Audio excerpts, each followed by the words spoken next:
सितारगंज शहर समेत ग्रामीण क्षेत्रों की ईदगाहों में ईद उल अजहा की नमाज बड़े ही अकीदत और सादगी के साथ अदा की गई। इसके साथ ही ईदगाह में ईद की नमाज के बाद उलेमाओं ने देश के लिए अमन चैन की दुआएं की। इसके साथ ही देश की सीमा पर सुरक्षा में लगे जवानों की भी लंबी उम्र की दुआ मांगी गई। वहीं ईद उल अजहा की नमाज के बाद मुस्लिम समाज के लोगों ने एक दूसरे को गले लगाकर ईद की बधाई दी।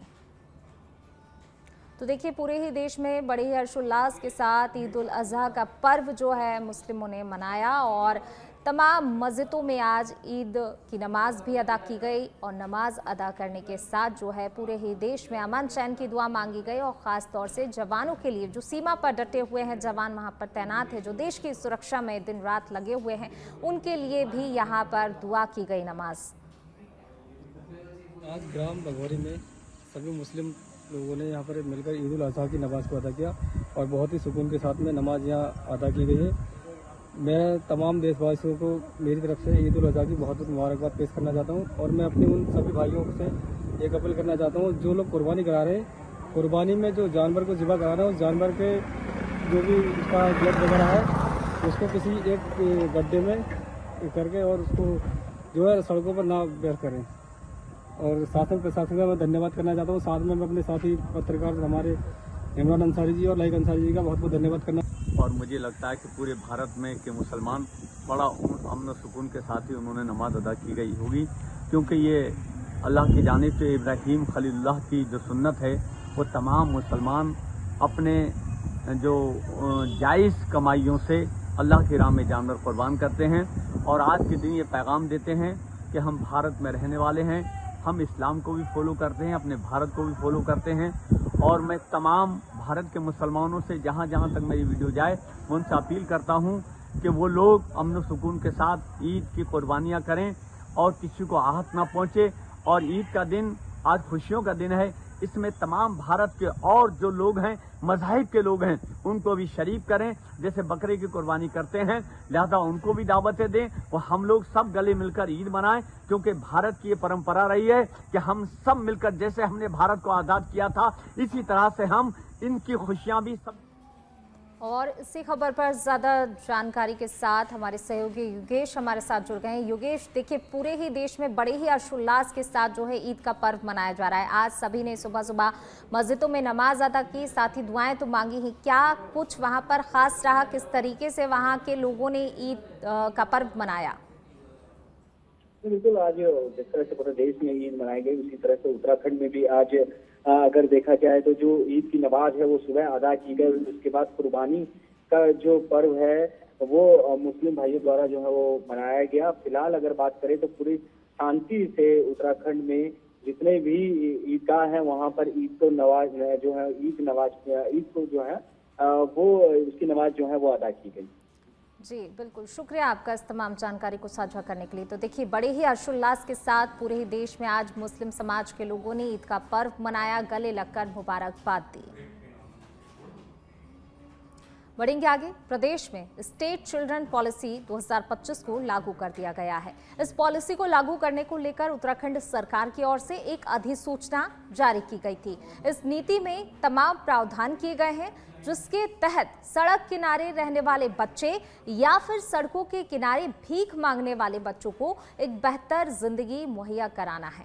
आपको बता दें कि इस पॉलिसी का किशोर न्याय बोर्ड से भी कवर किया जाएगा और इसके साथ ही इन बच्चों को बाल सुधार गृह में भी रखने के साथ ही शिक्षा से भी जोड़ा जाएगा, ताकि बच्चों के भविष्य को उज्जवल बनाया जा सके। माननीय जो मंत्रिमंडल के अनुमोदन के उपरांत उत्तराखंड राज्य में सड़क जैसी परिस्थितियों में रहने वाले बच्चों के चिन्हीकरण एवं पुनर्वास हेतु पुनर्वास नीति 2025 जारी की गई है। यह नीति अभी जून के अभी प्रथम सप्ताह में जारी की है। ये बेसिकली इस नीति में जो जोखिम वाले बच्चे हैं, जोखिम श्रेणी के बच्चे, कमज़ोर श्रेणी के बच्चे हैं, उनकी पहचान करना और कैसे पहचान की जाएगी और उसके बाद कौन कौन से डिपार्टमेंट इस पर काम करेंगे, उसके बारे में ये नीति फोकस करती है। जैसे जोखिम श्रेणी के बच्चों की अगर मैं बात करूं तो कौन से बच्चे जोखिम श्रेणी में आएंगे? जिन्होंने स्कूल छोड़ दिया, आंगनवाड़ी से बाहर हैं, पारिवारिक स्थिति उनकी इस तरह की है, प्रत्यक्ष बच्चा है, तलाकशुदा विधवा महिला है, उसके बच्चे हैं, विकलांग बच्चे, परिवार में विकलांगता, खराब स्थितियों के कारण बच्चों की असुरक्षित स्थिति बनी रहती है। इस तरह की स्थितियों में और ऐसे परिवार में दुर्व्यवहार से ग्रस्त जो बच्चे हैं, जो नाखुश हैं। और ज्यादा जानकारी के साथ ब्यूरो चीफ योगेश हमारे साथ जुड़े हुए हैं। योगेश, स्टेट चिल्ड्रन पॉलिसी जो लागू हुई है, किन किन बच्चों को इसके तहत जो है इस पॉलिसी से जोड़ा जाएगा, किस प्रकार से ये पूरी पॉलिसी जो है आगे काम करेगी? बिल्कुल, सबसे बड़ी बात यह है कि भारत का संविधान भी इस बात पर जोर देता है कि कोई भी बच्चा जो है वो शिक्षा से दूर ना रह पाए, हर किसी को शिक्षा मिले, क्योंकि कहते भी हैं कि पढ़ेगा इंडिया तभी बढ़ेगा इंडिया। और इसी के तहत अगर हम इस शिक्षा पॉलिसी को देखा जाए तो ये भी उन बच्चों पर फोकस करती है जो बच्चे या तो अनाथ हैं, जो सड़कों पर भीख मांग रहे हैं, जो किसी भी तरह से अपना जीवन यापन नहीं कर पा रहे हैं। लेकिन सरकार चाहती है कि उन बच्चों को भी पढ़ाया जाए, उन बच्चों को भी शिक्षा मिले, ताकि वो मुख्य भूमिका में आ सकें, क्योंकि मुख्य भूमिका में वो आएंगे तो अपने आप ही उन्नति होगी प्रदेश की और देश की भी उन्नति होगी। इसी को लेकर ये पूरी पॉलिसी बनाई गई है। इस पॉलिसी के तहत ही सभी बच्चों को पढ़ाया जा रहा है, कोशिश की जा रही है कि उन्हें अच्छे से अच्छा एजुकेशन मिल सके, चाहे वो बच्चा सड़कों में घूम रहा है, वो अपने परिवार से दूर हो चुका है, वो अनाथ है, इन सभी बच्चों पर फोकस किया जा रहा है। जी, बने रहिएगा आप हमारे साथ, मैं लौटूंगी आपके पास। चलिए बढ़ेंगे आगे। पहाड़गंज क्षेत्र में अवैध मस्जिद निर्माण को लेकर इन दिनों रुद्रपुर का राजनीतिक और सामाजिक माहौल खासा गरमाया हुआ है। दरअसल कुछ दिन पहले क्षेत्रीय विधायक शिव अरोड़ा ने अवैध मस्जिद निर्माण को लेकर लैंड जिहाद का आरोप लगाते हुए इसे जल्द ही ध्वस्त करने की बात कही थी, जिसके बाद प्रशासन ने अवैध निर्माण के खिलाफ नोटिस जारी कर निर्माण कार्य को रोकने के आदेश दिए थे। लेकिन आदेश को दरकिनार करते हुए निर्माण कार्य चलता रहा, जिस पर विधायक शिव अरोड़ा ने एक बार फिर से सख्त रुख अपनाते हुए प्रशासन को कड़ी कार्रवाई के निर्देश दिए हैं। तो वहीं इस पूरे घटनाक्रम को लेकर भीम आर्मी से जुड़े हुए कार्यकर्ता सत्येंद्र कुमार ने फेसबुक लाइव आकर विधायक के बयान पर नाराजगी जताई। उन्होंने इसे एक समुदाय विशेष को निशाना बनाने की साजिश करार दिया है। वहीं माहौल की स्थिति को देखते हुए क्षेत्र में पुलिस बल की तैनाती बढ़ा दी गई है। जो वीडियो है वो वीडियो ये थी कि शिव अरोड़ा विधायक हैं रुद्रपुर विधानसभा से, बीजेपी के विधायक हैं। कई बार मैंने मुसलमानों के खिलाफ इनके बयान सुने, मेरे पास आए भी, लेकिन हमने कहा चलो कोई बात नहीं, आगे सुधर जाएंगे, आगे इस प्रकार से बयानबाजी नहीं करेंगे। लेकिन कल की जो इनके बयानबाजी है स्वयं के सोशल मीडिया के अपने फेसबुक पेज पर इन्होंने डाला हुआ है और तमाम न्यूज़ चैनलों पे चल रहा है, वो देख करके मन बहुत दुखद है, बहुत दुख पहुंचा मन को। क्योंकि हम मुसलमान नहीं हैं तो क्या है, मुसलमानों के प्रति प्यार मोहब्बत तो दिल में है। हम मुसलमान नहीं हैं लेकिन मुसलमानों के प्रति प्रेम मोहब्बत तो दिल में है। देखो, हमें बहुत इस बात को लेकर के बहुत ठेस पहुंची है और इसके खिलाफ आज प्रदर्शन सितारगंज के तिरंगा चौराहे पे शाम 4 बजे होगा। बड़ा शर्मनाक है, जो कभी अपने आप को हिंदू हृदय सम्राट कहते थे, लेकिन रुद्रपुर की जनता ने जब उन्हें नकार दिया तो अब वो उन कठमुल्लों और सांप्रदायिक तत्वों के तलवे चाटते नजर आते हैं, अल्लाह अकबर करते नजर आते हैं और वो हमारी छवि खराब करने के लिए अपने छुड़भुइये नेताओं को आगे करते हैं। अभी पिछले दिनों एक प्रकरण आया पहाड़गंज में एक अवैध मस्जिद के निर्माण का। जैसे ही मेरे संज्ञान में आया, संज्ञान में आते ही प्रशासनिक अधिकारियों को मैंने निर्देशित किया और प्रशासनिक अधिकारियों ने तुरंत नोटिस जारी करके उस निर्माण को रुकवाने की कार्रवाई आरंभ की। लेकिन वो सांप्रदायिक तत्व, उनके हौसले इतने बुलंद थे कि फिर भी लुके छुपके देर रात अवैध रूप से उस मस्जिद का निर्माण कार्य जारी रखने की उन्होंने कोशिश की। बड़ा शर्मनाक है। और ज्यादा जानकारी के साथ योगेश जी लगातार बने हुए हैं। योगेश जी, अवैध मस्जिद के निर्माण को लेकर राजनीति तो गरमाई हुई है, लेकिन क्षेत्र के माहौल की बात करें, क्या कुछ माहौल, क्योंकि देखिए पुलिस की तैनाती वहां पर ज्यादातर बढ़ा दी गई है अब।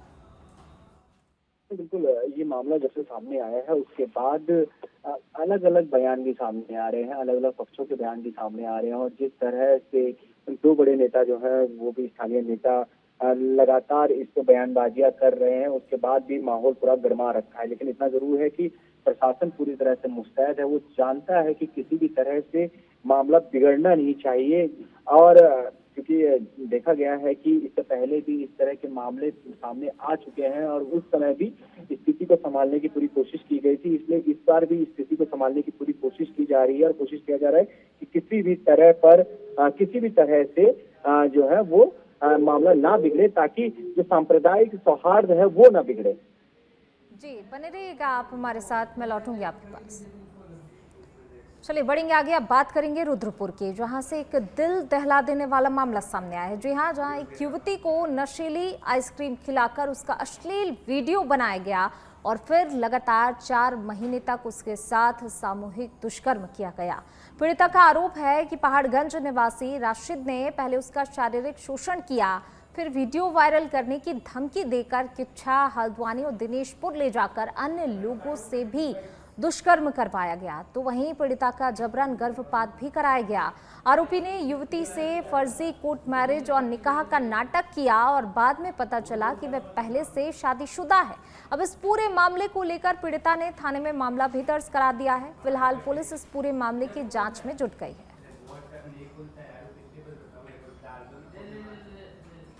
मेरा नाम गुलसबा है। मैं इस टाइम पहाड़गंज से आई हूँ। मैं पहाड़गंज में अपनी बहन के घर रहती थी। मेरी बहन के खुशी हुई थी तो मैं वहाँ रही 3-4 दिन में वहाँ पर रही। रहने के बाद ये राशिद जो था गाड़ी पे से आया। गाड़ी पे से आने के बाद ये मेरे लिए आइसक्रीम लेकर आया था कुल्फी वाली, उसमें इन्होंने इनकी गोली मिलाई, वो मैं आइसक्रीम खा के सो गई। फिर ये पीछे वाले रास्ते से आया, इन्हें दूसरे गेट से आके मेरे साथ गंदा बिहेव करा। फिर इन्हें गंदा बिहेव करके इन्हें मेरी वीडियो बना ली। वीडियो बनाने के बाद जब मैं सुबह में उठी तो मैंने अपने शरीर पे मैं कपड़े नहीं देख पाई। मैं फिर रोने लगी। मेरी बहन ने मुझसे पूछा, मैंने उसको बताया नहीं कि मुझे खुद को नहीं पता था मेरे साथ क्या हुआ है। फिर जब थोड़ी देर के बाद राशिद ने मुझे वीडियो दिखाई थी कि देख मैंने तेरे साथ ये सब कर रखा है, अगर तूने कुछ गलत कदम उठाया तो कुछ भी तो मैं ये वीडियो वायरल कर दूंगा और मैं तेरे बाप को भी मार दूंगा। मैं उसकी वजह से मैं खामोश रही। फिर इन्हें राशिद ने मुझे किच्छा में रखा था। किच्छा में रखने के बाद 3-4 दिन फिर ये वहाँ पर भी लड़के लेके आने लगा। इन्हें वहाँ पर भी मेरे साथ गलत। और ज्यादा जानकारी के साथ ब्यूरो चीफ योगेश जी लगातार बने हुए हैं। योगेश जी, जिस तरीके से ये मामला सामने आया वाकई दिल दहला देने वाला मामला है। पहले तो जो है आरोपी ने खुद दुष्कर्म किया, फिर सामूहिक दुष्कर्म करवाया और युवती को डराया धमकाया भी। हालांकि अब देखिए मामला दर्ज हुआ है, लेकिन इस मामले में जरूरत है कि पुलिस जल्द से जल्द इस पूरे मामले की जाँच करे और आरोपियों को कड़ी सजा मिले। लेकिन फिलहाल पुलिस की जाँच कहाँ तक पहुंची है? बिल्कुल, ये मामला जिस तरह से सामने आया उसके बाद कई सारे सवाल भी खड़े होने लगे हैं और जिस तरह से पहले लड़की को जो है वो उसको मतलब उसके साथ जिस तरह से शोषण किया गया, उसने जिस तरह से पूरा अपनी बात रखी कि किस तरह से वीडियो बना ली गई, उसके बाद वीडियो के बाद मुझे धमकाया गया, तो ये अपने आप में बहुत बड़ा चिंता का विषय है। लेकिन पुलिस ने इसको गंभीरता से लिया है, मामले को दर्ज कर लिया गया है, जांच पड़ताल शुरू हो गई है और कोशिश ये की जा रही है कि जल्द से जल्द जो आरोपी है, जिसका नाम खुद युवती ने लिया है, उसके ऊपर कार्रवाई की जाए, उसे कोर्ट में पेश किया जाए, ताकि जिस तरह से इसने एक युवती के साथ दुष्कर्म किया है उसे बिल्कुल भी बख्शा ना जाए। जी शुक्रिया आपका इस तमाम जानकारी को साझा करने के लिए। खबर मंगलौर कोतवाली क्षेत्र के कस्बा चौक की अंतर्गत मोहल्ला पठानपुरा से है, जहां पर आज सुबह एक सनसनीखेज मामला सामने आने से पूरे मोहल्ले में भय का वातावरण पैदा हो गया। पुलिस के मुताबिक मोहल्ले के एक लड़के की नहर में डूबने से मौत हो गई थी, जिसको लेकर उसके परिजनों को शक था कि साहिल नाम के युवक ने लड़के की हत्या की है, जिसके चलते बकरीद के दिन मृतक के भाई ने साहिल के चाकू से गला काटकर उसकी हत्या कर दी। हत्या की सूचना पर पहुंची पुलिस ने शव का पंचनामा बनाकर शव को पोस्टमार्टम के लिए भेज दिया, साथ ही आरोपी को गिरफ्तार भी किया।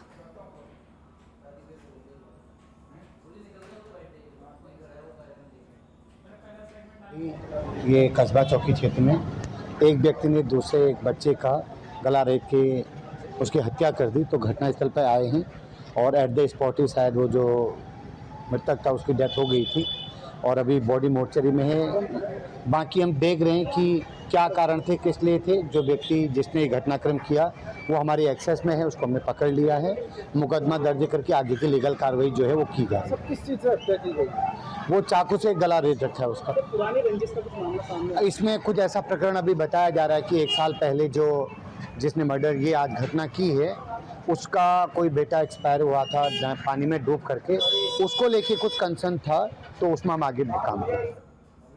हरिद्वार में हर की पैड़ी के पास गौरव लॉज में अचानक आग लग गई। देर रात व्यस्तता में इलाके में लगी आग से अफरा तफरी मच गई।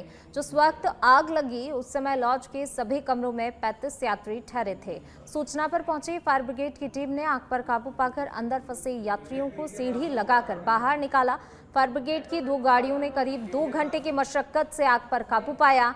आपको बता दें कि आग शॉर्ट सर्किट के चलते इलेक्ट्रिक पैनल में लगने से लगी। गौरव लॉज है में आग लगी थी, जिसमें लगभग 20 कमरे निर्मित थे और लगभग गौरव लॉज के सभी कमरे फुल थे। आग जो लगी वो इलेक्ट्रिक पैनल में लगी, जिसको फायर सर्विस द्वारा पूर्ण रूप से निकाल लिया गया है तथा इसमें जो यात्री निवास कर रहे थे, जो यात्री बाहर से आए हुए थे, सभी को सुरक्षित निकाला गया। हरिद्वार में गंगा नदी में डूब रहे एक शख्स को पीएससी के राहत दल ने बचाकर जीवन दान दिया। निर्जला एकादशी के मौके पर गंगा में स्नान कर रहा एक श्रद्धालु अचानक गंगा नदी के तेज बहाव में बह गया। बहते हुए श्रद्धालु ने जैसे तैसे हाथी पुल के नीचे लटकी जंजीरों को पकड़ लिया और काफी देर तक जंजीरों से लटका रहा। सूचना मिलते ही घाट पर तैनात किए गए पीएससी के आपदा बचाव दल की टीम बोट के जरिए मौके पर पहुंची और डूब रहे शख्स का रेस्क्यू कर उसे बचा लिया। आपको बता दें कि डूब रहे श्रद्धालु का नाम राहुल है, जो जम्मू कश्मीर से हरिद्वार स्नान के लिए आया था। तो देखिए, नदी में डूब रहे शख्स को पीएससी के जवानों ने बचा लिया। जिस प्रकार से जो है श्रद्धालु आज निर्जला एकादशी के मौके पर जम्मू कश्मीर से हरिद्वार पहुंचा हुआ था गंगा स्नान के लिए, लेकिन इस दौरान जो है वो अचानक डूबने लगा। लेकिन किसी तरह उसने अपने आप को पहले तो जंजीरों के सहारे बचाया, फिर वहां पर जो सुरक्षा में तैनाती की गई थी जिन जवानों की, उन्होंने उसका सफल रेस्क्यू किया और उसे बचा लिया।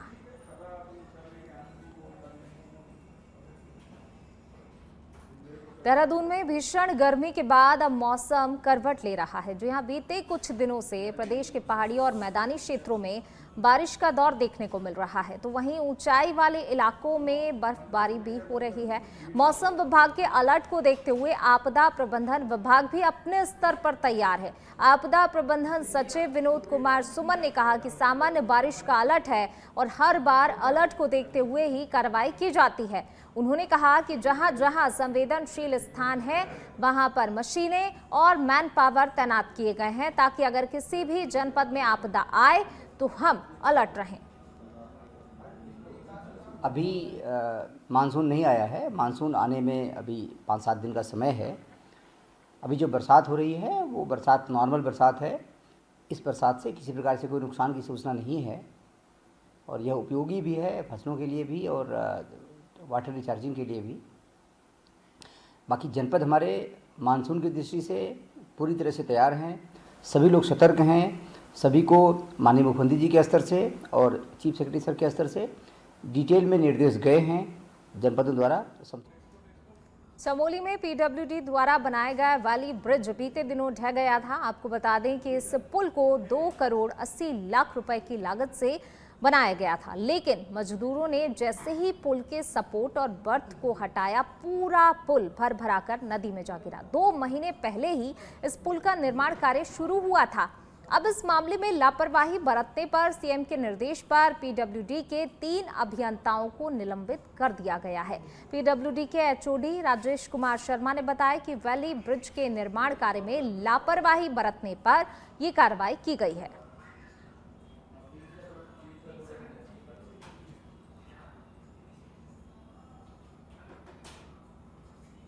तो देखिए, देहरादून से खबर बता रहे हैं पीडब्ल्यूडी द्वारा बनाया गया वैली ब्रिज जो है वो ढह गया।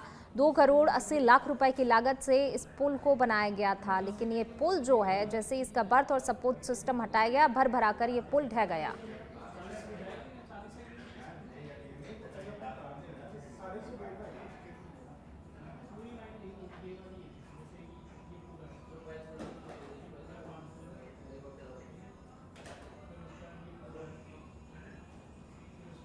और चलिए इसी बीच रुक करेंगे अगली खबर का। रुद्रप्रयाग से खबर आपको बता रहे हैं। हेलीकॉप्टर में तकनीकी खराबी के चलते केदारनाथ राष्ट्रीय राजमार्ग पर बडासू के पास की इमरजेंसी लैंडिंग कराई गई है। बडासू हेलीपैड से केदारनाथ के लिए भरी थी उड़ान। पायलट समेत 6 लोग इसमें सवार थे। हादसे में पायलट को हल्की चोट आई है। नजदीकी अस्पताल में उपचार चल रहा है। मानकों की अनदेखी बताई जा रही है इस हादसे की वजह। हेलीकॉप्टर तकनीक की खराबी, इमरजेंसी लैंडिंग कराई गई। और ज्यादा जानकारी के साथ हमारे ब्यूरो चीफ योगेश जी हमारे साथ जुड़ गए हैं। योगेश जी, देखिए जिस तरीके से जो है हेलीकॉप्टर में तकनीकी खराबी बताई जा रही है, इमरजेंसी लैंडिंग हुई, लेकिन कहीं ना कहीं कहा जा रहा है कि जो है लापरवाही भी नजर आ रही है क्या इस पूरे मामले में? बिल्कुल, फिलहाल तो लापरवाही हुई है कि नहीं हुई है ये सामने नहीं आ पाया, लेकिन इतना जरूर है कि बताया जा रहा है कि टेक ऑफ के समय हेली में जो है वो तकनीकी खराबी आ गई थी। सड़क में जिसको वो सूझबूझ ही कहेंगे, जो हेलीकॉप्टर जो पायलट थे उनकी सूझबूझ का ही ये नतीजा रहा कि उन्होंने सड़क में ही उसको लैंड करा दिया। जिस तरह से वीडियो सामने आ रहा है और एक के बाद एक कई सारे वीडियो सामने आ चुके हैं जिसमें दिखाई दे रहा है कि जैसे ही वो उड़ता है किस तरह से अनबैलेंस हो जाता है और उसके बाद वो उसको सड़क में उतार देते हैं। तो ये भी एक सूझबूझ है, लेकिन इतना है कि अब जांच होगी, जांच के बाद पता चलेगा कि आखिर क्या कुछ हुआ है। इस समय जिस तरह से उसमें बताया जा रहा है कि 6 लोग थे हेलीकॉप्टर में सवार, उसके साथ एक पायलट था। पायलट को थोड़ी बहुत चोटें आई हैं, बाकी सभी लोग सुरक्षित है। ये सबसे अच्छी बात है। इस साल अभी तक 4 ऐसे हादसे हो चुके हैं और अब जांच बहुत ज्यादा जरूरी भी हो गई है, क्योंकि अगर इस तरह के हादसे होते हैं तो बहुत बड़ा चिंता का विषय होगा, क्योंकि एक के बाद एक कई सारे लोग हेलीकॉप्टर में जाते हैं। हर कोई जो चाहता है कि जल्द से जल्द हम लोग यात्रा कर लें, वो कोशिश करता है कि हेलीकॉप्टर में सीधे तौर पर बाबा केदार के दर्शन हो सके, हम वहाँ पहुंच जाएं। ऐसे में भी ये बहुत ज्यादा जरूरी हो जाता है कि इन चीजों की सही से जांच और सही से पता चले कि आखिर ये हो क्यों रहा है। जी, शुक्रिया आपका इस तमाम जानकारी को साझा करने के लिए। तो देखिए, हेलीकॉप्टर की इमरजेंसी लैंडिंग कराई गई, उड़ान भरी थी और कुछ ही समय बाद जो है इसकी इमरजेंसी लैंडिंग करानी पड़ी। तकनीकी खराबी का हवाला दिया जा रहा है, लेकिन एक चीज़ और जो सामने आ रही है कि मानकों की अनदेखी जो है इस हादसे की कहीं ना कहीं वजह बताई जा रही है। फिलहाल पायलट को भी चोट आई है और भी लोग घायल हुए हैं, उन्हें हॉस्पिटल में एडमिट कराया गया है, उपचार जारी है।